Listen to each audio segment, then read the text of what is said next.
지금 강제 동원을 대신 배상해주고 한일 정상회담을 따낸 거 아니에요. 그때 기억들 하시겠지만 3월 16일, 17일에 일본 간다는 보도가 일본에선 나왔는데 한국 대통령실에서는 뭐라 그랬냐면 아직 정해진 거 없다 그랬어요. 그리고 이틀 있다가 나 일본 간다 이렇게 되는 거예요. 그러니까 어떻게 보면 일본과는 그게 다 약속이 돼 있으면서 3.1절 기념사하고 강제동원 배상에 관련해서 그 외교부 장관 등 나와가지고 그걸 발표하니까 야 뭐 일본한테 네 뭐 빚진 게 있어 뭐 이러니까 아직 결정된 건 없다고 이야기를 했지만 이미 일본 놈들은 윤석열을 갖고 놀고 있는 거죠. 16일을 올 걸 알고 있어. 보도가 나와. 한국에서는 그거 아직 정해진 바가 없다 했는데 며칠 후에 윤석열 대통령실에서 나 일본 간다 이렇게 돼버리잖아요. 그러니까 강제동원 대신 배상해주고 한일 정상회담을 따낸 거예요. 근데 이제 그런 식으로 욕을 먹을까봐 약간 명분 타이밍을 조절한 것 같다는 생각이 드는 게 지난번에 한일 정상회담 한다고 먼저 떠들었다가 일본이 굉장히 난색을 표하면서 곤란해진 적이 있었지 않습니까? 그렇기 때문에 이번에는 일본이 먼저 발표를 하게 하고 우리나라가 한 이틀 정도 있다가 일부러 그렇게 발표를 한 게 아닌가라는 생각까지 들더라고요. 일본은 좋죠. 일본 총리나 일본 정부 입장에서는 좋죠. 한국이 숙이고 들어왔으니까. 한국에서는 비난 여론이 빗발치잖아요. 그러면 그 정반대가 되는 거죠. 즉각 발표를 할 수가 없었던 거예요. 이미 정해져 있었다는 거죠. 그것 자체가 거짓말이라는 거죠. 아마도 모르긴 하지만 정상회담 때 볼만할 거예요. 왜냐면 우리 기억하지만 그때가 유엔이었나요? 나토였나요? 그 30분이라고 말은 하지만 실제로는 10몇 분이었고 국기도 없이 했던 그 정상회담 아닌 정상회담을 기억을 하실 거예요. 지금 일본이 어떤 나라인데 틀림없이 한국과 일본 정상회담을 한다고 자기네들 나라에서 판을 깔아놓고 어마어마한 외교적 굴욕이지만 딱 한 새끼만 모르는 그런 퍼포먼스를 틀림없이 할 거라고요. 예. 쉽게 표현하면 정상회담을 거래한 겁니다. 이거 줄게 정상회담 하자. 뭐 윤석열 지지하는 사람들 입장에서는 윤석열이 외교 같은 걸 하나보다라고 생각하는 이미지가 얻는 거잖아요. 강제동원 배상 문제 줄 테니까 정상회담 한번 하자. 윤석열이 정상회담 미친놈 아니에요. 기시다 만나러 지가 가고 바이든 만나러 아까 말씀하신 것처럼 1분도 안 되는 시간 만나고 정상회담을 거래한 겁니다. 거래. 근데 진짜 중요한 게 일본에 가서 또 뭘 퍼줄 거냐. 근데 이게 실제로 그 일본에서 보도가 나왔습니다. 뭘 퍼줄 건지 일본에서는 알고 있어. 일본이 무슨 봉도사에서 예측하는 게 아니에요. 일본은 알고 있는 게 서로 이 짜여진 룰이 있다는 거죠. 그 과정을 한번 이야기 한번 해볼게요. 지금 풀어야 될 문제가 초계기, 지소미아, 후쿠시마 오염수, 사도광산 이런 거 엄청나게 일본과 한국 현안이 걸려 있잖아요. 근데 이번에 보니까 그 한국이 WTO를 서둘러서 제소했지만 일본은 지금까지 수출 규제 안 풀고 있습니다. 뭐 이런 경우가 다 있어요? 상대방이 완전히 알몸이 돼서 활딱 벗고 있는데 상대방은 지금 양말도 안 벗고 있는 거야. 뭐 이게 무슨 외교도 아니고. 진짜 큰 문제는 알몸에 대해서 전 세계 사람들이 쳐다보고 저 새끼 뭐야 하고 있는데 그 새끼는 몰라. 정상회담에서 정상적으로 뭔가가 이루어질 거라는 기대를 아무도 하지 않고 있잖아요. 어째 정상회담이 비정상이야 지금. 말씀하셨던 지소미아 문제나 후쿠시마 오염수, 사도광산, 유네스코 등재 이런 문제에 대해서 지금 윤석열 정부가 한 번이라도 반대되는 입장이라거나 절대 안 된다라거나 이런 입장을 표한 적이 있습니까? 오염수 오히려 그 방사능 폭발은 없었다 이런 식으로 얘기를 하는데 그러면 뭔가 퍼줄게 너무 눈에 뻔히 보이니까 국민들은 우려를 할 수밖에 없는 거죠. 그러니까 일본은 지금 윤석열을 갖고 놀고 있어요. 교토통신 보도입니다. 일본 정부 윤석열 G7 초청 조율 징용 해결책 이행 지켜본 뒤에 판단했다. 나 미치겠네. 강제 징용 한국이 대신 배상하는 거를 지금 착실하게 진행하는지 보고 지금 G7은 5월달에 있잖아요. 보고 판단하겠다. 그게 또 재밌는 포인트가 있죠. 일본은 윤석열을 믿지 않는다라는 포인트가 또 보이는 거예요. G7 오고 싶으면 네가 한 약속 지켜. 그럼 그때 불러줄게 이거예요. 그런 것도 있고 일본 입장에서 어리둥절한 거죠. 왜 이걸 다 들어주지? 이거 뭔가 다른 꿍꿍이가 있는 거 아닌가? 조심조심 접근을 할 수밖에 없다고 저는 봐요. 아니요. 그거는 굉장히 변호사다운 생각이에요. 저는 그렇게 생각하지 않습니다. 아니, 왜 그러냐면, 내가 그 윤석열 대선 자금 문제에 굉장히 좀 여러 가지로 이렇게 알아보고 있는 게 있는데. 저는 모릅니다. 알아보고 있는 게 있는데. 알아보고. 일본 입장에서 만약에 그런 식의 약점을 잡고 있다면 갖고 놀기 딱 좋은데, 지금 윤석열을 못 믿는다는 표현은 너무 나가신 거예요. 그러니까 윤석열과 일본 사이에 거래가 없다는 전제로 이야기하신다. 이런 얘기예요. 저는 약간 거기에서 약간 다른 게 이게 옛날 역사적으로 이렇게 보여지는 약간 좀 그런 것들 때문에 이거 우리 저기 누구야 그 뉴스공장에 나오신 일본 교수님 갑자기 이름이 생각나. 그래. 예. 호사카 요지. 호사카 요지 교수님 그 말씀 계속 하셨잖아요. 일본은 윤석열 못 믿는다고. 근데 그 윤석열 인간 자체를 못 믿는 것도 있겠지만 사실 그 국민에 대한 국민이 윤석열에 대한 신뢰 이런 게 없기 때문에 윤석열의 입지를 못 믿는 거죠. 그럴 수 있죠. 네. 네. 아니, 그러니까 모든 상황에는 인과관계라는 게 있잖아요. 윤석열이 일본한테 왜 저렇게 나오는지를 일본이 못 믿는다고 하면 이 맥락에 어떤 전체적인 논리가 성립이 안 되는 거예요. 일본 입장에서도 윤석열을 모르겠다고 하면, 물론 거기에 미국도 연계가 돼 있지만, 일본한테 지금 저런 식으로 조자세가 되는 이유는 분명히 뭔가 약점이 있다라고 보는 게 정상적인 게, 이 문제로 윤석열 지지율 떨어져 국민적인 비난이 빗발치잖아요. 근데 윤석열이 밀어붙이라고 했다는 거잖아요. 여기까지 보면 뭔가 일본한테 잡힌 약점이 있다고 보는 것이 더 합리적이다. 하여튼 그렇게 보는 거고요. 자, 어쨌건 3월 달에 일본 가고, 4월 달에 미국 가고, 5월 달에 일본 G7까지 갑니다. 요거 진짜 그저 학폭에서 당하는 아이의 빵 셔틀하고 똑같은 겁니다. 그렇죠. 피해자 끌고 다니는 거죠 지금. 근데 일단 G7도 저는 확실치 않다고 보는 게 한국이 착실히 이행하는지 보겠다라고 하는데 5월까지 이 문제가 뭔가 실행이 될 수가 없습니다. 일단 법적인 문제들도 걸려 있고 여러 가지 다퉈야 될 사안이 많기 때문에 실행이 될 수가 없는데 이걸 보겠다라고 하는 거는 그때까지 더 갖고 놀겠다는 뜻 아닙니까? 예. 그때 기억들 나시죠? 작년 9월 달에 윤석열이가 기시다 찾아갔는데 일본은 회담 장소 세팅도 안 했다. 깃발도 없이 했다. 저런 짓 했고요. 같은 그 외교 무대에서 또 윤석열이 바이든을 만나요, 옆에서. 왜 그 무대에 얼쩡거리다가 계속해서 막 얼굴 민망할 정도로, 우리가 얼굴 화끈거릴 정도로 하는 그 외교 현장에 한미 정상회담 했다고 했던 바로 그게 저 장면이잖아요. 회동 48초. 소위 조르 외교라고요. 그때 이 사건이 났던 거예요. 국회에서 이 새끼들이 승인 안 해주면 바이든은 쪽팔려서 어떡하나. 이게 바로 그때 그러니까 이자는 이해할 수가 없는. 아무리 들어봐도 바이든 맞네요. 그렇죠. 이런 글로벌 허구가 대한민국 대통령이죠.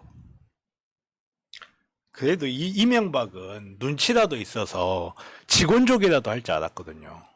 근데 얘는 그것도 없어 문제가. 그러니까 한미일 안에 공동으로 묶여서 이 안에서 지금 본인은 어떻게 해보고 싶다. 그리고 그 윤석열의 최종 목표는 본인의 이런 검찰 정권의 연장을 위해서 지금 계속해서 빌드업하고 있는 상황이라고 판단이 되기 때문에 지금 한미일 이렇게 공조를 한다고 하면은 그 나라의 순서는 어떻게 되겠습니까? 미국, 일본 다음에 한국인 거예요. 좀 나간 이야기긴 하지만 만약에 이런 식으로 해서 대만 파병까지 간다고 칩시다. 그러면 일본 입장에서도 반일 감정이 엄청 고조되어 있는 상황에서 계속 푸시만 한다고 한다면 우리나라 입장에서는 일본 부대에 수류탄 던지지 뭐 하겠어요? 이런 상황을 일본에서도 원하지 않는다는 거죠. 지금 배상 판정 같은 경우에도 일본 내에서도 일본 기업들이 이게 지금 적법한가에 대해서 본인들도 고민이 있는 겁니다. 이게 적법하지 않다는 걸 일본에서도 알고 있기 때문에. 그러니까 윤석열을 믿을 수 없다는 게 윤석열 때문에 반일 감정만 더 고조시키고 제대로 되지 않을 가능성에 대해서도 일본은 걱정하고 있다는 거죠. 지금 참 한일 관계에 있어서 참 이게 한일 관계라고 말하기도 좀 뭐라고 해야 될까 어려운 문제가 돼버렸지. 지금 정말 이거 고무호수도 두드러 맞던 아빠한테 꼼짝도 못하던 것처럼 나보다 조금만 세다라고 생각을 하면 거기에 대해서 꼼짝도 못하고 끌려나가는 지금 그 모습인 거잖아요. 나보다 약한 야당 대표 밟아. 나보다 약한 국민들 밟아. 나보다 좀만 센 일본 두목, 아이고 형님 나보다 좀 센 미국. 아이고 형님. 딱 그 지금 뭐 조직폭력 네. 조직폭력배도 아니고. 근데 지금부터 이제 본론이에요, 본론. 정상회담 일정 이런 것들이 일본만 먼저 나온다 그랬죠. 일본이 뭐라 그랬냐면 이건 우리의 완승이야. 지소미아 검토를 주시하겠다. 드디어 이제 지소미아가 현안으로 떠올랐어요. 다음에 뭘 줄 거냐가 그냥 지소미아란 소리예요. 지소미아는 문재인 정부 때 일본의 무역 전쟁 과정에서 우리의 북한 관련 정보를 일본에 안 주는 걸로 지소미아가 중단됐던 그 상황이 있었죠. 미국이 계속해서 야 지소미아 중단하면 안 돼 해가지고 어정쩡하게 지금 엮여있는 상태에서 지소미아 들고 와. 그러니까 16일 날 가서 지소미아 들고 가는 상황이다. 뭐 우리가 무슨 대단한 무슨 뭐 예측이어서가 아니라 16일, 17일 날 일본 간다고 우리가 방송에서 썸네일까지 달았던 이유는 일본 언론에 나오기 때문입니다. 한국 정부가 WTO 저기 분쟁 절차를 중단했지만 일본은 수출 규제 안 풀었다 그랬죠. 이유가 지소미아가 걸려 있는 거예요. 이 이유가 지소미아 풀면 그러니까 그 전제를 달아놓고 이거 풀어주면 니들이 풀면 그 다음에 우리가 이거 할게 이렇게 돼버린 거예요. 완전 개호구. 요미우리가 한 말이에요. 요미우리가 윤석열 정부가 지소미아 관련 공안을 취하하고 일련의 조치를 처리하겠다고 일본에 전달할 예정이다. 이건 합의사항도 아니야. 지소미아 일련의 조치를 처리하겠다고 일본에 전달할 예정이다. 이미 물밑에서는 이야기가 다 됐다는 이야기예요. 그리고 지소미아를 이걸 다시 하겠다고 하지 않으면은 손해보고 덜 해달라고 막 매달려야 할 입장은 사실 일본이거든요. 우리가 이걸 굳이 해줄 필요가 없는데 내가 다시는 너 때리지 않을 테니까 고소를 좀 취하를 해줘라고 해서 지금 WTO 분쟁 절차도 중단을 해줬는데 그런데 일본은 수출 규제 안 풀어줬잖아요. 그러면 여기서 깨닫는 게 있어야 되는 겁니다. 야 이렇게 해줬는데도 안 해줬는데 하나 더 해줘봐. 그럼 우리가 해줄게 라고 했을 때 또 하면은 등신이지 이걸 대통령이라고 해야 됩니까 지금. 그러니까 모든 문제는 상식으로 풀라니까요. 윤석열도 바보가 아닌 이상 약점 잡힌 게 나 확실하다고 보는 거예요. 이런 외교가 어딨어. 약점이 있다고 보는 거죠. 바보이기도 하고 약점도 잡혔을 수도 있습니다. 그러니까 지금 기시다한테 가서 지소미아 복원할게요라고 보고한다. 이미 일본에서는 정해져 있다는 거잖아요. 일련의 조치를 처리하겠다고 일본에 전달할 예정이다. 와, 골 때리, 어우씨. 그리고 꼭 검사들이 검사할 때 나왔던 내용을 언론이 먼저 터뜨리는 것처럼 우리나라에서는 얘기도 안 된 것들이 어떻게 일본 언론에 먼저 보도가 됩니까? 그러니까 우리나라에서는 언론이 개판이다 보니까 보도를 안 하고 있을 뿐이지 이미 실무선에서는 이야기가 다 됐다는 거죠. 정상회담 하면서 거기서 무슨 실무적인 이야기 합니까? 상징적으로 사인하고 도장 찍는 거고 실제로는 이미 외교부라든지 국방부 같은 데서 실무 선언 수준에서는 지소미아 어떤 식으로 복원할 건지 이런 이야기가 다 끝났다고 예. 보는 거죠, 얘네들은. 그러니까 얘네들은 이런 식인 거예요. 일본 언론이 보도를 해. 쉽게 표현하면 일본 총리 등 일본 정부가 검찰이 하는 언론 플레이를 합니다. 일본 언론에 흘려. 요미리나 뭐 산케이 뭐 흘린단 말이에요. 그럼 한국 정부가 아니다라고 처음엔 부정을 해요. 그리고 하루 지나고 나면 아직 정해진 바 없다라고 얘기하고 그 다음날 우리 일본 갑니다 해. 이제 지소미아를 풀러 간다는 이야기는 윤석열의 대통령실에서는 할 수가 없는 이야기죠. 현실적으로. 이게 뭐냐면 지소미아의 가장 큰 목적이 북한의 핵미사일 등의 정보를 한일이 공유하는 거잖아요. 문재인 정부 때 한번 기억을 한번 해보세요. 한국의 지소미아 종료를 예측 못한 일본이 지금 크게 난리 난 이유. 그때 지소미아 종료를 하면서 일본이 막 두루미에 떨었던 사건. 그러니까 윤석열이 얼마 전에 조선일보하고인가 어디 인터뷰에서 그랬잖아요. 일본이 무기를 증강, 군비를 늘리는 걸 뭐라고 하겠냐. 근데 이게 있어. 대한민국이 외교를 정말로 잘하려면 일본이 갖고 있는 그 약점을 잡아서 한국이 필요한 걸 얻어내야 되잖아요. 지소미아를 복원한다고 해도 일본 니들은 그럼 뭘 줄 건데 그게 외교란 말이에요. 근데 이건 이상하게 순서가 거꾸로 돼 있어. 여러분들 기억하시지만 얼마 전에 북한이 탄도미사일 쐈을 때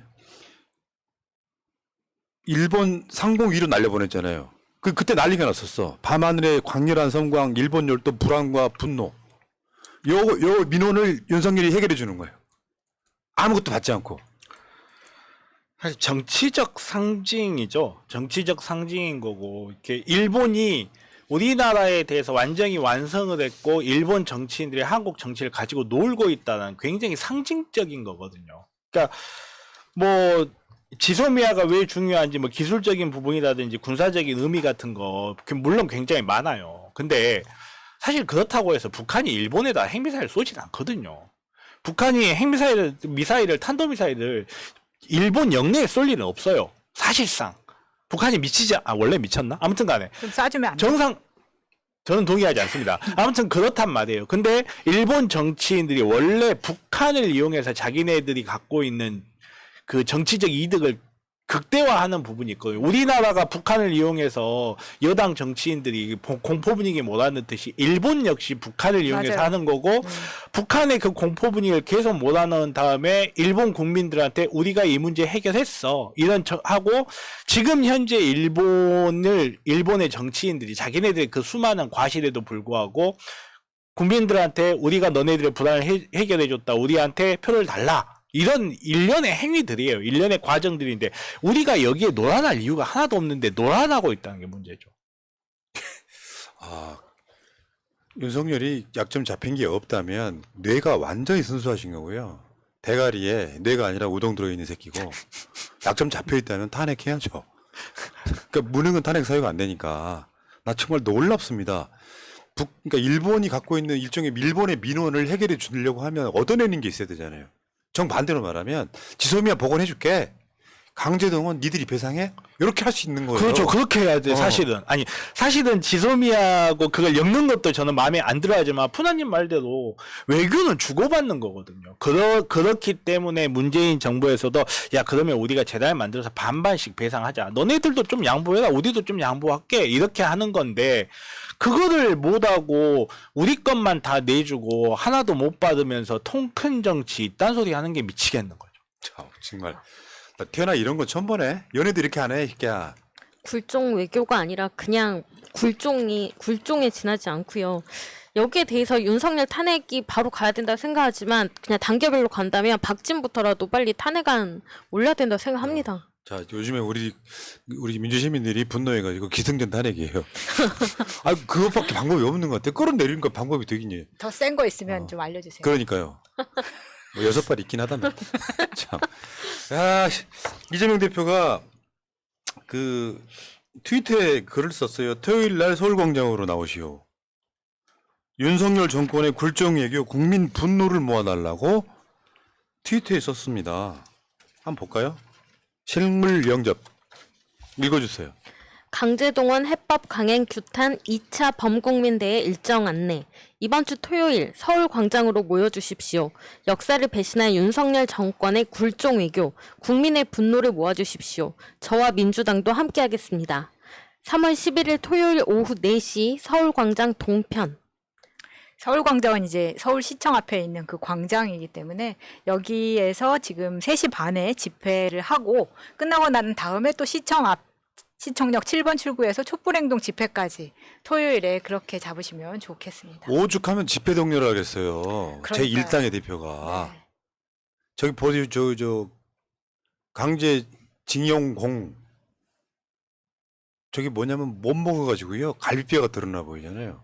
이 이야기 들어보면, 생존자분들 이야기 들어보면은 있잖아요. 저 무슨 그 찌꺼기 같은 거를 하루에 한 번 주고 일을 시켰다는 거고, 탄광에 들어가서 밑에 막 5,000m 밑으로 내려가서 산소 안 보내주면 밑에 있는 사람은 죽을 정도인데, 사람 몸 하나 들어갈 정도 구멍을 파고 들어가서 누워서 하늘에 있는 석탄을 캐는 그 진폐증으로도 많이 돌아가셨고요. 그게 정말 분노스러운 건데, 이때 당시 얘네들이 전쟁통에 물자가 없어서 밥을 안 주기도 했지만, 밥을 줘가지고 노동자들이 살이 찌면 구멍을 크게 뚫어야 돼요. 아, 그러니까 일부러 굶겼다는 거예요. 몸을 조그맣게 유지를 시켜야 되니까. 자, 여러분. 최고의 방어는 최대의 공격이에요. 잘못하고 있는 걸 비판하고 분노를 하고 국민들이 모여야 이게 뭔가 알려지기라도 하는 거지. 저는 이렇게 봅니다. 윤석열이 정말로 나라를 팔아먹어도 윤석열 지지율은 오늘 기준 34% 정도는 됩니다. 이 국민들이라고 볼 수가 없는 거잖아요. 국민이 아닌 사람들과 우리가 싸우려고 할 때는 우리가 훨씬 더 많은 목소리를 내야 대한민국이 정상으로 돌아간다는 말씀드리고 3월 11일 토요일 방송하는 시점 내일이죠. 3시 30분에 서울광장에서 뵙겠습니다.